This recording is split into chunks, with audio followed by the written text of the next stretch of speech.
Salut à tous, on se retrouve aujourd'hui pour parler du FC Barcelone en ce samedi 24 août. On commence directement avec le match du jour car le Barça ce soir joue à 19 h sa première rencontre de la saison officielle en Liga à domicile. Ça sera la réception de Bilbao, un bel adversaire en face. Donc voilà, bien démarré bien évidemment à la maison et surtout confirmer le résultat.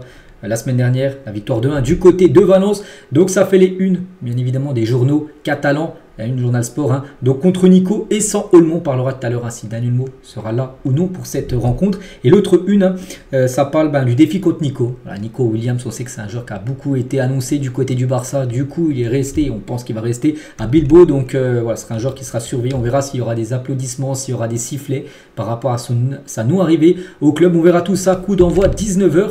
Et tout d'abord, tiens, parlons de ce Nico Williams, donc arrivant à Barcelone. Avec bien sûr la tunique, on peut dire, des Basques de Bilbao. Et Hansi Flick en conférence de presse directement sur Nico Williams. Donc Bilbao, ils ont des idées très claires avec et sans le ballon. Physiquement, ils sont très puissants et ça sera difficile. Mais j'ai confiance que nous pouvons bien sûr gagner. Et par rapport à Nico Williams, il a dit c'est un joueur expérimenté. Mais je peux dire que Jules va s'occuper de lui. Jules Koundé qui devrait jouer défenseur droit. Donc du coup dans le couloir de Nico Williams. Mais je ne vais pas parler de lui car il ne fait pas partie de mes joueurs. L'accent est donc davantage mis sur la façon de compter Nico et je pense que Koundé fera du bon travail ce soir. On espère bien sûr qu'il gênera au maximum Nico Williams parce qu'on sait que c'est quand même un danger permanent. Toujours avec Hansi Flick, que demander de plus à votre équipe? Il a dit je me concentre toujours sur ce que j'ai, je m'assure de travailler sur ce que je peux changer et ne pas penser à ce que je n'ai pas. J'ai une bonne équipe avec laquelle nous essaierons de gagner demain. Enfin quand il dit demain c'est hier qu'il a fait la conférence de presse, donc il sera de gagner bien sûr ce soir. C'est important d'avoir le soutien des fans ici. Je pense que les fans vont nous aider à devenir une équipe plus forte et surtout d'avoir les fans et surtout se racheter parce qu'on n'oublie pas qu'il y avait quand même un petit match à domicile, la défaite 3-0 lors du trophée Gamper contre Monaco. Là tu n'avais pas montré une belle image bien sûr du club, même si c'était un match amical. Donc là c'est un match officiel, c'est de nouveau à domicile, donc là il faut se racheter bien sûr par rapport quand même à cette grosse défaite prise il y a 2 semaines. Flick toujours, donc Gundogan est un joueur fantastique pour le Barça, l'équipe nationale allemande. Quand je travaille avec lui, on parlait tout à l'heure de Gundogan parce qu'on sait que c'est officiel. Il a quitté le Barça. J'aime beaucoup ce que je vois de Daniel Olmo cette semaine. Il est prêt à jouer s'il est enregistré. Parce que s'il n'est pas enregistré, même s'il est prêt à jouer, il ne pourra pas jouer.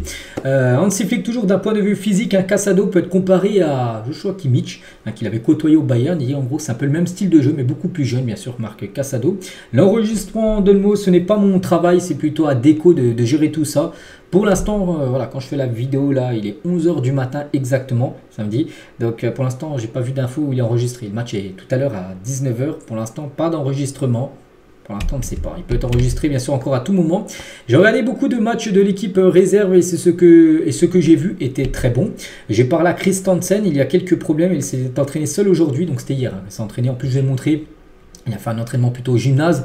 Nous devons prendre soin de lui parce que j'ai vu que c'est pas encore officiel, mais j'ai entendu même d'une durée peut-être de 2 mois de blessure, d'indisponibilité pour Christensen. Ce serait bien sûr un très gros coup dur pour le club. C'est pour ça que j'ai pas trop envie en parler aujourd'hui parce que c'est pas encore sûr, mais si c'est 2 mois, les gars, c'est quand même un gros coup dur pour le club. Gundogan voulait rester, mais il a changé d'avis cette semaine. Voilà, on parlera de Gundogan aussi tout à l'heure. Donc Lamine Yamal, ce que je vois de lui à l'entraînement est incroyable. Il nous aide à garder la possession, ce qui est très important. Nous n'avons pas très bien fait à Valence. D'après ce que j'ai vu ces jours-ci, Fermin est prêt à nous aider. C'était important pour lui de se reposer, de prendre une semaine, parce que lui, en gros, Fermin Lopez, quand il a gagné les JO avec l'Espagne, il voulait juste prendre un jour de repos et revenir directement à l'entraînement pour être prêt pour le match contre Valence. Non, Hansi Flick lui a dit on va t'enchaîner Euro plus JO. Tu prends une semaine, c'est le Barça qui lui a dit non, tu vas vraiment en vacances prendre une semaine soufflée. Et du coup, maintenant, il est prêt, on peut dire. Il pourrait potentiellement commencer titulaire ou même rentrer en cours de jeu aujourd'hui. Fermin Lopez. Marc Casado est un grand joueur et il aura un rôle très important cette saison.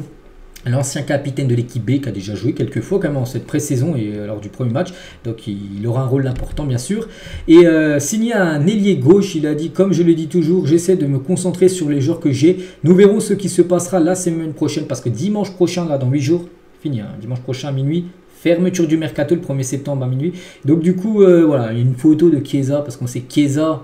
C'est un joueur que le Barça aimerait avoir, même si Rafael Leao, c'est toujours la volonté, c'est toujours possible, Leao. Ne croyez pas les gars que c'est cuit, c'est encore jouable, même si on pense que Chiesa est beaucoup plus probable, on va dire, que Rafael Leao. Donc voilà toutes les déclarations d'Hansi Flick en conférence de presse, c'était hier, après l'entraînement du jour. Et du coup, la compo que pour aligner Flick pour ce match tout à l'heure contre Bilbao. Donc Ter Stegen au but, donc Baldé, Inigo Martinez pour être titulaire avec Cubarsí et Jules Koundé en défense. Avec Bernal et Carsado qui seront les deux jeunes, qui seront les 4-2-3-1 toujours son dispositif. Il a toujours fait jouer ses équipes comme ça. Donc Rafinha, ailier gauche au milieu, peu importe. Bon, Pedri en numéro 10, Pedri un titulaire normalement. Et Lamine Yamal, ailier droit et Lewandowski en attaque. Voilà, il y a de fortes chances que ça soit ça parce que le journal AS dévoile cette compo. Et même le journal Marca, je ne sais pas, c'est pratiquement la même. Voilà, deux journaux différents propose en gros le même 11 de départ. Donc c'est vrai que là vous dites mais il n'y a pas de Dani Olmo. Et Dani Olmo, pour revenir avec lui, donc le Barça peut inscrire Dani Olmo jusqu'à 5 minutes avant le coup d'envoi. Il peut être inscrit à 18h55. Bon, on espère que s'il est inscrit, ça sera bien avant. Parce que si tu es inscrit 5 minutes avant, c'est quand même très compliqué. Mais voilà, la limite, c'est 5 minutes avant le coup d'envoi. Donc, ils peuvent l'inclure dans la liste de l'équipe avec un astérix en attendant son inscription ou non. Il sera dans... Parce que là, j'ai pas vu la liste des joueurs, mais à mon avis, il y aura son nom avec un astérix. S'il est enregistré, il jouera. Sinon, il jouera pas. Sinon, tu peux pas le faire jouer. Si tu le fais jouer alors qu'il n'a pas le droit de jouer, et tu perds le match sur tapis vert. Donc, voilà. Concernant la situation de Daniel Olmo, c'est pour ça que quand je fais la vidéo, maintenant, il est 11h03. Je ne sais pas pour l'instant, peut-être vous regardez la vidéo à 17h là, peut-être s'il est enregistré pour l'instant, moi je ne sais toujours pas. Bref, et concernant l'équipe de Bilbao, on peut voir aussi, donc Nico Williams normalement titulé, non il y a Nico Williams ailier gauche et Inaki Williams à son frère, voilà dans le couloir, l'autre couloir. Donc belle équipe, à noter qu'ils n'ont pas leur gardien titulaire, Unai Simon blessé, Unai Simon qui est le gardien normalement numéro 1 de cette sélection, le gardien de l'Espagne, et on peut voir que ce ne serait pas Diga qui sera le gardien, bon, peut-être le gardien remplaçant, peut-être moins bon qu'Unai Simon.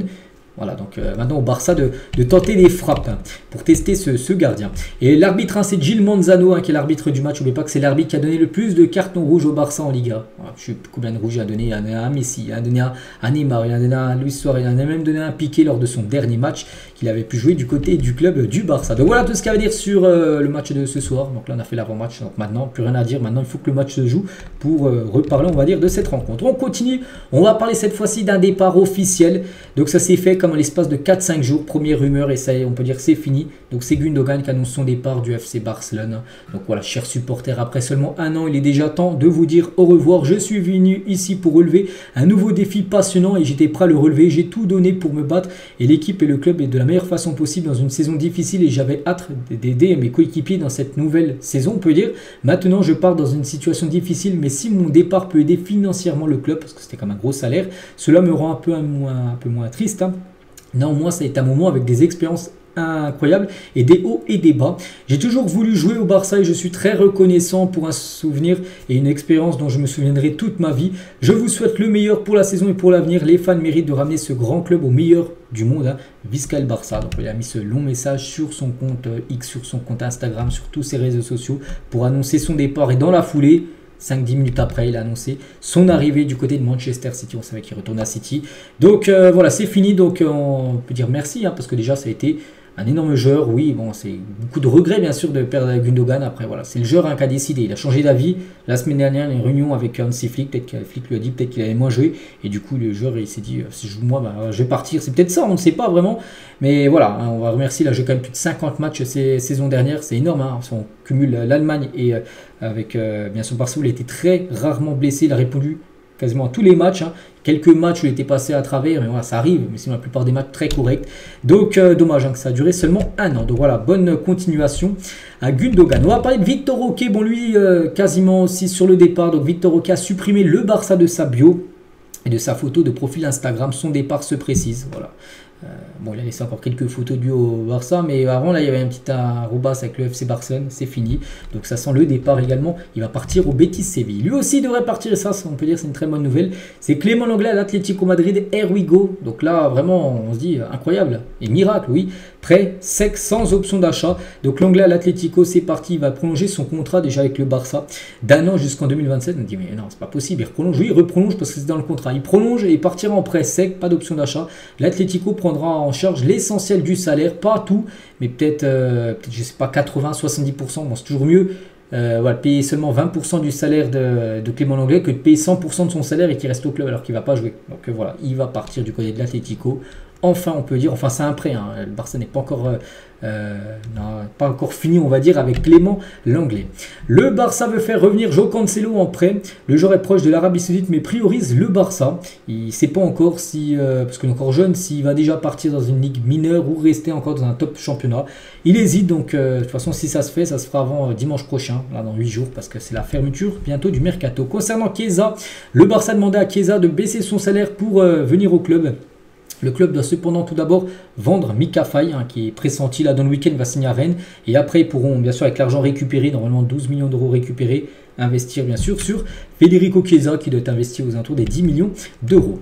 Officiel, tiens, les capitaines du Barça pour cette nouvelle saison ont été choisis. Ter Stegen, capitaine numéro 1, il y a aussi Araujo, De Jong, Rafinha et Pedri. Pour l'instant, c'est ces 5 capitaines-là. Si les 5 restent, hein, parce qu'on sait qu'il y a des joueurs qui peuvent potentiellement partir. Donc Pedri, Ter Stegen, on pense, c'est sûr qu'il reste. Araujo aussi, parce qu'il est blessé, je ne pense pas qu'il va partir alors qu'il est blessé. Mais c'est De Jong et Rafinha, on ne sait jamais. Hein, je dirais 8 jours. Ce ne serait pas une grosse surprise, hein, qu'il y en a un des deux, ou voire les deux, hein, qui venaient à quitter le club, parce qu'on sait que le Barça doit encore vendre. Concernant Sergi Roberto, qui a annoncé son départ, on le sait là depuis, il y a même une cérémonie d'adieu, donc ça y est, il vient de s'engager dans son nouveau club, c'est Como. Il vient de rejoindre cette équipe italienne, bonne chance à lui, du côté de l'Italie. Pau Victor, ça c'est une bonne nouvelle, parce qu'il vient de prolonger jusqu'en 2029, le jeune Pau Victor, qui a été impressionnant lors des matchs de pré-saison, c'est un numéro 9, hein, un attaquant, peut-être le futur de Lewandowski, vu que Victor Roque va partir, donc là vraiment il va avoir une importance, et c'est pour ça aussi qu'il a prolongé. Donc voilà, donc numéro 18, hein. Et c'est le moment le plus heureux de ma vie. Signé dans ce club signifie beaucoup pour moi. J'espère que je pourrai profiter et tirer le meilleur parti de cette opportunité de rester et de prolonger du côté du FC Barcelone. Rafinha n'a pas été inclus dans l'équipe du Brésil pour la prochaine pause internationale. Donc là, dans à peu près une dizaine de jours, trêve internationale. Pour le Brésil, il y a 2 matchs comme la plupart des nations. Il n'a pas été convoqué par le sélectionneur brésilien. Pourtant, il a été plutôt bon, lui, lors de la Copa América. Je crois que c'était peut-être le seul bon en attaque. Il n'a même pas été convoqué. Donc ça, c'est une grosse surprise quand même de ne pas voir Rafinha dans la liste du Brésil. Et on revient sur le match du jour, bien sûr, avec le pronostic Barça. Bilbao, c'est tout à l'heure à 19 h. Donc, bon, je vais donner une prono. Je vois une victoire du FC Barcelone. Sur le résultat, j'en sais rien. Une victoire 3-1. Et ce serait un très bon résultat, bien sûr, pour l'équipe. Allez, je vous laisse. Je vous souhaite une bonne journée. Je vous souhaite un bon match. Nous, on se retrouve, bien sûr, demain.